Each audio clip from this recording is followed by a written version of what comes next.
बारामती जशी शरद पवार आणि अजित पवार यांनी जपली तसं इतर नेत्यांना त्यांची मतदारसंघ का जपता आली नाहीत. नमस्कार. राजकीय रणभूमीमध्ये सामाजिक व राजकीय विश्लेषक मी विजय पाठक. महाराष्ट्राच्या राजकारणात एक प्रश्न वारंवार विचारला जातो. बारामती म्हणजे पवार कुटुंब आणि पवार कुटुंब म्हणजेच बारामती. हे समीकरण अनेक दशकांपासून टिकून आहे.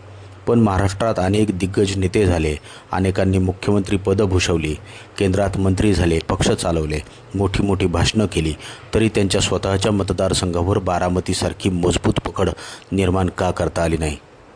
आज आपण कुणाची स्तुती किंवा कुणाची टीका करण्यासाठी नाही, तर राजकीय विश्लेषण करण्यासाठी हा विषय समजून घेणार आहोत. बारामती हा फक्त एक मतदारसंघ नाही, तर एक राजकीय मॉडेल आहे. बारामतीचं नाव घेतलं की फक्त निवडणुकीचा विचार होत नाही. तिथं अनेक दशकांपासून शेती, सहकार, शिक्षण, उद्योग, सिंचन, महिला बचत गट, युवकांसाठी संधी आणि स्थानिक नेतृत्व याची एक साखळी उभी राहिलेली दिसून येते. यामुळं मतदारांना असं वाटतं की त्यांचा नेता केवळ निवडणुकीत नाही, तर वर्षभर त्यांच्या संपर्कात असतो.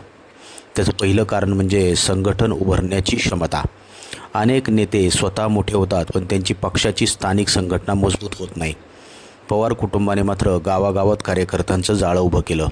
ग्रामपंचायत, पंचायत समिती, जिल्हा परिषद, सहकारी संस्था, बाजार समित्या, शिक्षण संस्था अशा विविध स्तरांवर स्थानिक नेतृत्व त्यांनी तयार केलं. नेता कधीच एकटा जिंकत नाही, त्यामागं जिंकतं ते संघटन. दुसरं कारण विकासाची सातत्यपूर्ण प्रतिमा. मतदारांचा विश्वास फक्त भाषणांनी मिळत नाही. रस्ते, पाणी, शिक्षण, उद्योग, रोजगार, शेती यासारख्या विषयांवरती सातत्यानं काम झाल्याची प्रतिमा तयार झाली, तरच मतदार दीर्घकाळ साथ देतात हे आपल्याला दिसून आलं. यात वेगवेगळ्या लोकांची वेगवेगळी मतं असू शकतात. काहीजण बारामतीच्या विकासाचं कौतुक करतात, तर काहीजण त्या विकासाचं श्रेय राज्य आणि केंद्राच्या योजनांनाही देतात. पण विकासाची प्रतिमा ही राजकीयदृष्ट्या महत्त्वाचा घटक ठरला हे मात्र नाकारता येत नाही. तिसरं कारण म्हणजे मतदारांशी सतत ठेवलेला संपर्क. अनेक नेते निवडणूक आली की मतदारसंघात दिसतात, पण ज्या नेत्यांचा वर्षभर लोकांशी संपर्क असतो, त्यांच्या अडचणी ऐकल्या जातात, स्थानिक कार्यकर्त्यांना महत्त्व दिलं जातं, तिथे राजकीय नातं अधिक मजबूत होत जातं. चौथं कारण नेतृत्वाचा वारसा. राजकारणात वारसा मिळणं पुरेसं नसतं, तो टिकवण्यासाठी सतत मेहनत घ्यावी लागते. शरद पवारांनंतर अजित पवार यांनीही बारामतीची उपस्थिती सहकार्य ठेवली, त्यामुळे नेतृत्वात सातत्य दिसून आलं.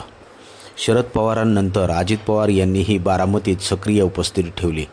शरद पवारांबरोबरच अजित पवार यांनीही बारामतीत सक्रिय उपस्थिती ठेवली, त्यामुळे नेतृत्वात सातत्यानं दिसून आलं. मग इतर नेत्यांचं काय झालं? महाराष्ट्रात अनेक मोठे नेते झाले. काहींनी राज्य चालवली, काहींनी केंद्रात मोठी पदंसुद्धा भूषवली, पण त्यांच्या मतदारसंघात पुढची पिढी तयार झाली नाही. काही ठिकाणी गटबाजी वाढली, काही ठिकाणी स्थानिक नेतृत्व दुर्लक्षित झालं, तर काही ठिकाणी मतदारांना विकासाची अपेक्षा पूर्ण झाली नाही. बदललेलं राजकारण हा सुद्धा महत्त्वाचा विषय आहे. आजचं सोशल मीडियाचा काळ, त्यामुळे एका व्हिडिओमुळं लोकप्रियता मिळू शकते, पण निवडणूक जिंकण्यासाठी आजही बूथवरील कार्यकर्ता, गावातील विश्वास आणि स्थानिक संघटनसुद्धा महत्त्वाचं असतं. यात बारामतीचं उदाहरण अनेक राजकीय अभ्यासक देत असतात. खरंच बारामतीचं मॉडेल सर्वत्र लागू होऊ शकतं का? तर महत्त्वाचा प्रश्न आहे. प्रत्येक मतदारसंघाची सामाजिक, आर्थिक आणि राजकीय परिस्थिती वेगळी आहे. म्हणून बारामतीचं मॉडेल जसंच्या तसं इतरत्र लागू होईल असं म्हणता येणार नाही. पण काही धडे मात्र नक्की घेता येतील. त्यात दीर्घकालीन नियोजन, मजबूत स्थानिक संघटन, कार्यकर्त्यांना संधी, मतदारांशी सतत संवाद, विकासाची प्रतिमा आणि नेतृत्वातील सातत्य. आता इतर नेत्यांनी नेमकी चूक कुठं केली? काही नेते पक्षात मोठे झाले, पण मतदारसंघात कमी वेळ दिला. काहींनी निवडणुकीपुरतं राजकारण केलं. काही ठिकाणी पक्षांतरामुळे कार्यकर्ते नाराज झाले, तर काही ठिकाणी स्थानिक प्रश्नांकडे पुरेसं लक्ष गेलं नाही, पुरेसं लक्ष गेलं नाही. यामुळे मजबूत मतदारसंघ हळूहळू कमकुवत होत गेला. आता लोकशाहीतील खरं तर मोठा धडा कोणता? तर लोकशाहीत कोणताही मतदारसंघ कायमचा कधीच कोणाचा नसतो. मतदार विकास, विश्वास आणि नेतृत्व याचा सातत्यानं आढावा घेत असतात. एखाद्या नेत्याने अनेक